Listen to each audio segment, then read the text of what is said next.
À la frontière entre esthétique et conscience, certains créateurs bousculent l'écho de la mode pour en faire un véritable outil de réflexion. Pour l'artiste musicien togolais Fofo Scafo, qui a récemment lancé sa marque de vêtements inspirée du savoir-faire et des symboles africains, la mode est une vraie tribune de sensibilisation. Déjà, le choix des tissus, pour moi, c'est une façon de s'engager, de mettre en valeur. Et de l'autre côté aussi, bien sûr, un défilé de mode, des créations peuvent être dirigées pour sensibiliser, pour éveiller sur tout ce qui est fléau aujourd'hui que nous combattons.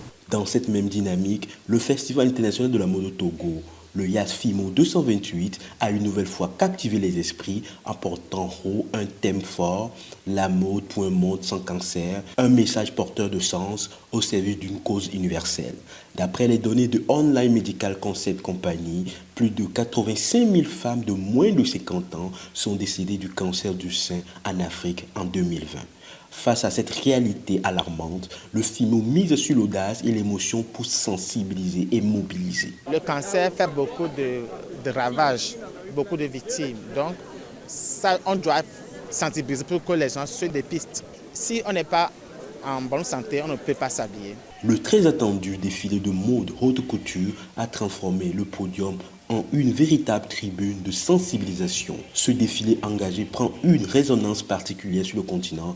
Il fait de la mode un outil de transformation sociale, une plateforme pour briser les tabous. Sur scène, les créations ont défilé comme des manifestes silencieux avec des couleurs engagées et des tissus porteurs de sens. On a utilisé des tuiles, on a utilisé du paille, on a utilisé du rose clair, bien pâle, mais qui fait référence à la lutte contre le cancer, spécialement le cancer du sein.